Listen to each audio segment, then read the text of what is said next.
So, Rishi Sunak was found wanting after leaving D-Day commemorations early, and the first televised leaders debate was seen by many as just a bit boring. So to discuss all this and more, I'm joined by the Deputy Editor of Spiked Online, Fraser Myers. Welcome to the show. Thanks for having me. Now, a lot of people are very confused about this because it doesn't look as though leaving the D-Day commemoration early could possibly appeal to any voter group, left, right, anywhere in between. Hasn't he just alienated everyone? Yeah, you start to think, is he trying to lose this election deliberately? I mean, what worse thing could he have done? Maybe he could have punched an NHS nurse or stole a puppy from an orphan. I mean, what on earth was he thinking? He and his advisers have to be the only people in Britain that didn't understand how important the D-Day commemorations are. This is the last opportunity, especially for those veterans, probably the last time they'll be alive, to celebrate a significant anniversary. Yes. And D-Day is absolutely integral to the British national identity. You know, it's the thing we celebrate most of all, the victory of the Second World War, the victory of democracy over fascism, and D-Day was absolutely critical to that. It's just left everyone scratching their heads. How could he have missed it? Well, a lot of people are saying, well, maybe he had some family emergency or something like this, but then ITV did say, actually, this was offered by Sunak's team, this slot. He genuinely seemed to think that a sit-down interview with Paul Brand from ITV, the political editor, was more important than being at this D-Day commemoration. I mean, this interview was booked in weeks in advance, so there was plenty of time to actually point out the clash. The date was chosen, as you say, by Team Sunak, not by ITV. They didn't give him an ultimatum and say, you either do this interview or today or never. So it seems to have been his choice entirely, and it's probably one of the biggest political misjudgments during an election campaign of our lifetimes. And it's happened in an election where Rishi Sunak began around 20 points behind in the polls. He needed to not put a single foot wrong. He needed to have a miraculous comeback. And he seems to have put every foot wrong instead. So is it the case that this isn't just a gaffe, as far as you can see? You think it's more than that? I think this is much bigger than that. I think there's around 2/3 of voters say that he got this wrong. I mean, you've noticed that even the way that he's reacted, he felt that he needed to apologise the next day. Very rare for politicians to apologise that quickly. He has cancelled his media interviews. He hasn't been seen on television for the past 48 hours. Clearly, he is lying low. Well, I think, in fairness, we should show Rishi Sunak's apology. Let's have a look. As I said, the itinerary for these events was set weeks ago, before the general election campaign. I participated in events both in Portsmouth and in France, and having fully participated in all the British events with British veterans, I returned home before the international leaders event. That was a mistake, and I apologise for that. So much of this is about the optics, isn't it? And that photograph of the world leaders with David Cameron representing us, that was probably the thing that's really done it. I think so. That's the biggest, clearest visual representation of this snub. Maybe if it weren't for that photo opportunity, he might have got away with it. Maybe we wouldn't have noticed it. I think, I'm trying my best to understand his thinking. I think it's kind of like he's a spreadsheet man, isn't he? So he probably thinks, well, he ticked off the D-Day thing, and he needs to do the interview, he needs to tick that thing off, tick off the next thing. You see this in the way he launches policies. It's as if, well, if I've got more policies than Labour, therefore, I'm the best person to vote for. Doesn't matter if those are good or bad policies, Well, he will be very busy, to be fair. He will be very busy, and he likes to give off this sense that he's energetic and, full of activity. So maybe he thought that would, come across well, but it's just bizarre. But as you say, what a mistake. Yeah. So what next for him? Because the timing hasn't been great, given the news of Nigel Farage and reform. I mean, the sort of concatenation of these two things, do you think that is going to be the thing that damages him? It's entirely possible that it could be terminal for the Tories. Really? Some of the polling is suggesting that Farage and the Reform Party are within 2 or 3 points of the Conservative Party. That close? Could it be next week? Might Reform overtake the Tories? Now, we don't know if that will actually means that the Reform will get a lot of seats because of the way our first past the post electoral system works. But they could really, really do a lot of damage in seats across the country, taking votes off the Conservatives, but potentially giving Labour a bigger victory. And there is a precedent for this. I mean, we talk a lot about, will this election be like 1997? But actually, Nigel Farage is looking to Canada in 1993. This was when the governing Conservative Party was actually reduced to 2 seats. Now, I don't think it's going to be that bad for Rishi Sunak, anything close like that. But one of the reasons it lost so badly was because there was a challenger party, a right-wing populist party called Reform.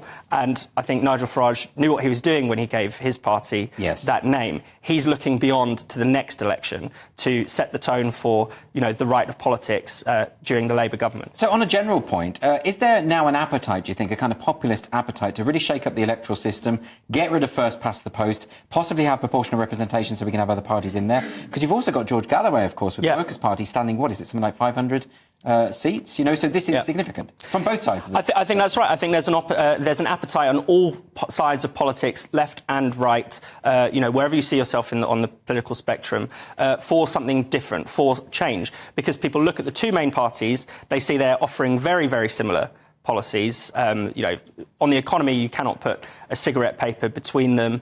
And actually, you could see even some of the more established minor parties are not offering much that's different. Anyone who will have seen the BBC debate on Friday will have seen essentially 6 parties agreeing with a kind of consensus on whether it's, NHS or net zero. And Nigel Farage, I don't think he has the answers, but at least he's saying there are problems here. There are issues with that consensus. George Galloway actually, again, challenging the consensus on similar kinds of issues. People are saying that the debate between Starmer and Sunak was boring. Do you think that's fair? I think that's completely a reasonable interpretation. I mean, it was interesting because they're both boring and they're both sort of technocratic in different ways. And so you have Sunak trying to show off that he has all these buzzy policies and ideas, and you have Starmer who kind of sends you to sleep. Who just wants to, he just doesn't want to frighten the horses. He just thinks if I can just hold on, then I'll get in. But what does he stand for beyond getting elected? But I mean, that worked for Joe Biden. He just hid in a basement for the whole campaign. That's true. It can be a successful strategy. Just watch your opponent implode. I mean, there's a sort of adage in British politics that oppositions don't win elections, governments lose them. Yes. That's probably Keir Starmer's defining philosophy. So what now then? I mean, it sounds like from all you've described with the polls, with the rise of Reform and all the rest of it, that the Tories are in a real parlour state. What can they do? I suspect they can't really turn things around in the next 4 weeks. I think what's going to be interesting is if we do get a majority Labour government, it won't be out of enthusiasm for the Labour Party, and that's going to create a really big disconnect between what's going on in Parliament and the rest of the country, and that potentially leads us to a quite volatile situation. I think what we've seen with the rise and fall of the Tories, 2019 they had incredible success at the last election. Looks like they're going to crumble here. What goes up can come down just as quickly, and that's a warning for Keir Starmer as well. What does this mean for democracy generally? I mean, perhaps an interesting precedent might be the French situation. When Emmanuel Macron was first elected, a lot of those ballots were spoiled. Yeah. I mean, a significant proportion. Yeah, record levels of spoiled ballots. So people didn't really want him. It was almost like, well, we don't want Le Pen, so we may as well have him, but we don't really want him. I mean, that seemed to be the message that was being sent. Yeah, exactly, and an almost sort of negative vote, and I think that's what you're seeing with, Keir Starmer's success at the moment. So what are the implications of that, then? What people want to see is new movements with new ideas that can actually speak to some of the challenges of our time, rather than... You get the sense that Starmer and Sunak, to a certain extent as well, they're just avoiding talking about the big issues. They want to help, they want to argue about tax levels, tinkering with the tax levels, but there are much deeper problems with our economy, with society, in our culture. Yes. That need addressing. So I mean, gaffes aside, I mean, obviously, suggesting that we need national service in the same week as snubbing veterans isn't great, and then going to an event the next day on a road called Veterans Way. Yeah. I mean, it sounds completely planned. His election campaign was like it was written by Keir Starmer, you think? Because remember, it started off in the rain, it was drowned out by the New Labour theme tune. Yeah. The very next day, he appeared in the Titanic quarter of Belfast, so people were obviously asking, is this the sinking ship? Yeah.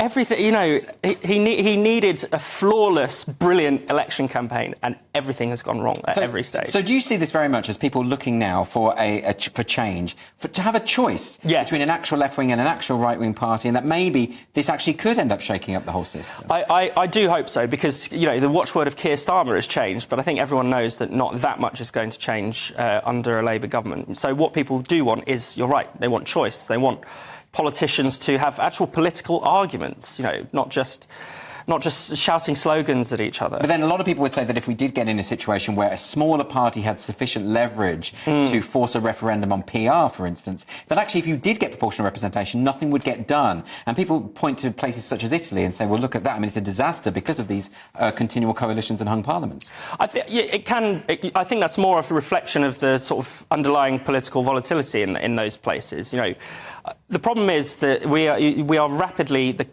public is rapidly, falling away from the two main parties, and we've been becoming more distant from them for over a long period of time. I just don't think our current system is sustainable for that much longer. It could have held 20 years ago, but now it just feels like people want more choice. So is this a product of major parties running to the centre, leaving people with not enough choice, generating this populist mood, and at the same time you have major political figures demonising the very notion of populism? Yeah. Populism seems to be a dirty word for a lot of people, doesn't it? It shouldn't be, really, because, at its heart, it's giving the public what they want, which is another way of saying democracy.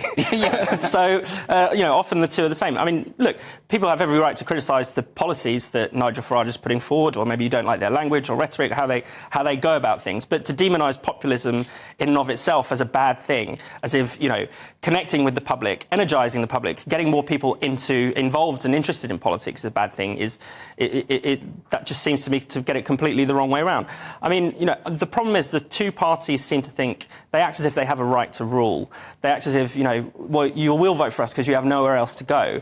I think that is, that proposition is running out. I think other parties will spring up to challenge that. And finally, Fraser, do you think that this is the immigration election, as Nigel Farage has suggested? I think immigration is not the number one issue for the majority of the public, but it's a huge issue for many of the people who voted Tory in 2019 and who are either going to reform, some of them going to Labour, but even more of them not voting at all. So in that sense, the election will be, immigration will be a big deciding factor in the election, even if, ironically, that ends up, bringing in a Labour government who most people don't trust to get a handle on immigration. Well, we'll see what happens. It's nothing if not dramatic, this campaign. Anyway, thank you so much for joining me, Fraser Myers.